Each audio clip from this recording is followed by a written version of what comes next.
ಮಧ್ಯಪ್ರಾಚ್ಯ ರಾಷ್ಟ್ರಗಳಲ್ಲಿ ಯುದ್ಧದಿಂದಾಗಿ ಈಗ ವಿಜಯಪುರ ಜಿಲ್ಲೆಯಲ್ಲಿ LPG ಆಟೋ ಗ್ಯಾಸ್ ಕೊರತೆ ಉಂಟಾಗಿರುವಂಥದ್ದು. ಇಲ್ಲಿ ಏನಂದರೆ LPG ಆಟೋ ಗ್ಯಾಸ್ನ ಸ್ಟೇಷನ್ ಮುಂದೆ ನಾವಿದ್ದೀವಿ, ಬಂಕಡ ಮುಂದಿದ್ದೀವಿ. ಇಲ್ಲಿ ನೋಡ್ತಾ ಇದ್ದರೆ ಕಿಲೋಮೀಟರ್ ಗಟ್ಟಲೆ ಸಾಲು ಸರ್ತಿಯಲ್ಲಿ ಆಟೋಗಳು ನಿಂತಿರುವಂಥದ್ದು. ಈಗ LPG ಮೇಲೆ ಓಡ್ತಕ್ಕಂಥ ಆಟೋಗಳಿಗೆ ಈಗ LPG ಕೊರತೆ ಆಗಿದೆ. ಪ್ರತಿ ಬಂಕ್ಗಳ ಮುಂದೆ ಕೂಡ ಇದೇ ರೀತಿಯಾದ ವಾತಾವರಣ ನಮಗೆ ಕಾಣಿಸ್ತದೆ. ಇಲ್ಲಿ ನೋಡ್ಬೋದು ಕಿಲೋಮೀಟರ್ ಗಟ್ಟಲೆ ಇಲ್ಲಿ ಆಟೋಗಳು ನಿಂತವೆ, ನೂರಾರು ಆಟೋಗಳು ಇಲ್ಲಿ ನಿಂತಿರುವಂಥದ್ದು. ಇಲ್ಲಿ ನಾವು ನೋಡ್ತಾ ಇದ್ದರೆ ಈ ಮಧ್ಯಪ್ರಾಚ್ಯದಲ್ಲಿ ಏನು ಯುದ್ಧ ನಡೀತಾ ಇದೆ, ಅದರ ಪರಿಣಾಮವಾಗಿ ಅಲ್ಲಿಂದ ಸ್ಟಾಕ್ ಬರ್ತಾ ಇಲ್ಲ. ಮುಂಬೈ ಮತ್ತು ಗುಜರಾತ್ಗೆ ಸ್ಟಾಕ್ ಬರಬೇಕಾಗಿತ್ತು, ಆ ಸ್ಟಾಕ್ ಬರದೇ ಇರೋದ್ರಿಂದಾಗಿ ಇಲ್ಲಿ ಏನಂತಂದರೆ ಈ ರೀತಿಯಾದ ವಾತಾವರಣ ಸೃಷ್ಟಿಯಾಗಿದೆ. ಪ್ರತಿ ಬಂಕ್ನ ಎದುರು ಕೂಡ LPG ಏನು ಬಂಕ್ಗಳಿದ್ದಾವೆ, ಪ್ರತಿಯೊಂದು ಬಂಕ್ಗಳ ಮುಂದೆ ಈ ರೀತಿಯಾಗಿ ಕಿಲೋಮೀಟರ್ ಗಟ್ಟಲೆ ಇಲ್ಲಿ ನಾವು ಏನು ದೃಶ್ಯಾವಳಿಗಳು ನೋಡ್ತಾ ಇದ್ದೀವಿ, ಈ ರೀತಿಯಾಗಿ ಆಟೋಗಳು ನಿಂತಿರುವಂಥದ್ದು. ಇಲ್ಲಿ ಸರಿಯಾಗಿ ಲಭ್ಯ ಆಗ್ತಾಯಿಲ್ಲ, ಸ್ಟಾಕ್ ಬರುತ್ತೆ, ಖಾಲಿ ಆಗುತ್ತೆ. ಮತ್ತೊಂದು ಕಡೆಗೆ ನೋಡ್ತಾ ಇದ್ದರೆ ಈಗ ಸ್ಟಾಕ್ ಬರೋದನ್ನು ಸಹ ನಿಂತಿರುವಂಥದ್ದು. ಹೀಗಾಗಿ ಆಟೋ ಚಾಲಕರು ಅಕ್ಷರಶಃ ಪರದಾಡ್ತಾ ಇದ್ದಾರೆ ಇಲ್ಲಿ.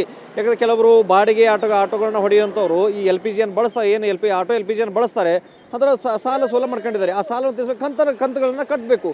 ಇಲ್ಲಿ ನೋಡ್ತಾ ಇದ್ದರೆ LPG ಸಿಗ್ತಾ ಇಲ್ಲ. ಹೀಗಾಗಿ ಅವರು ಏನಂತಂದರೆ ತಮ್ಮ ಆಟೋಗಳನ್ನ ಹೀಗೆ ಹಾಕ್ಕೊಂಡು ಇಲ್ಲಿ ನೋಡಿ, ಇಲ್ಲಿ ಎಷ್ಟೋ ಆಟೋ ಚಾಲಕರು ತಮ್ಮ ಆಟೋಗಳನ್ನ ಹಾಕಿ ರೋಡ್ ಸೈಡಿಗೆ ಹಾಕಿ ಇಲ್ಲಿ ಇದಕ್ಕಾಗಿ ವೇಟ್ ಮಾಡ್ತಾ ಇದ್ದಾರೆ, ಆಟೋ LPGಗಾಗಿ ವೇಟ್ ಮಾಡ್ತಾ ಇದ್ದಾರೆ.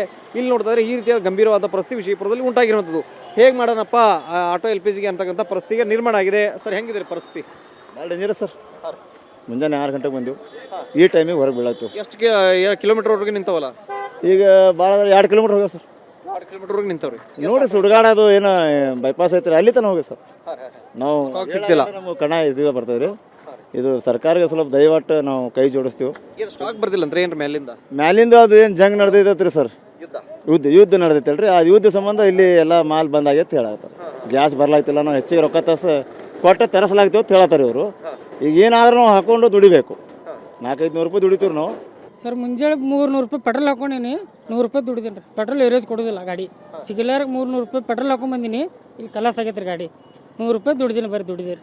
ಎಲ್ಲ ಈ ಬಂಕ್ ಮುಂದೆ ಹಿಂಗೆ ಅದನ್ನು ಪರಿಸ್ಥಿತಿ ಆಟೋ ಗ್ಯಾಸ್ ಎಲ್ಲ ಬಂಕ್ ಮುಂದೆ ಹಿಂಗೆ ಸರ್, ಎಲ್ಲ ಬಂಕ್ ಮುಂದೆ ಹಿಂಗೆ ಐತೆ ರೀ. ಎಲ್ಲ ಕಡೆ ಅಡ್ಡಾಡಿ ಬಂದು 300 ರೂಪಾಯಿ ಪೆಟ್ರೋಲ್ ಹಾಕೊಂಡು ಬಂದೀನಿ ರೀ. ಪೆಟ್ರೋಲ್ ಎರೇಜ್ ಕೊಡೋದಿಲ್ಲ ಗಾಡಿ ನಮ್ಮೂರು. ಹಾಕೋಬೇಕು ಪಂಪಿಂದು ಕೆಂಪು ಹಾಕಿ, ಎಲ್ಲಿ ಸಿಗಲಾಗೈತೆ ರೀ. ಇಲ್ಲಾಂದ್ರೆ ನೀವು ಈಗ ಆಟೋ ದರ ಹೆಚ್ಚು ಮಾಡ್ಬೇಕಾಗತ್ತಾ?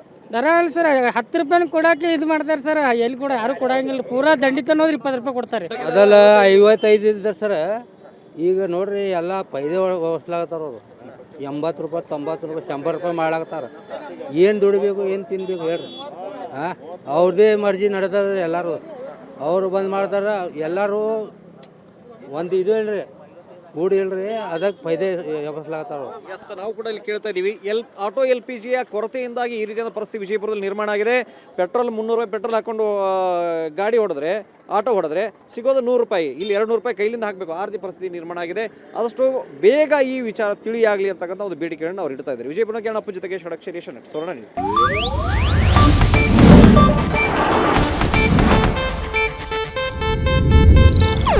ಇದು ಏಷ್ಯಾನೆಟ್ ನ್ಯೂಸ್ ನೆಟ್ವರ್ಕ್ ಪ್ರಸ್ತುತಿ.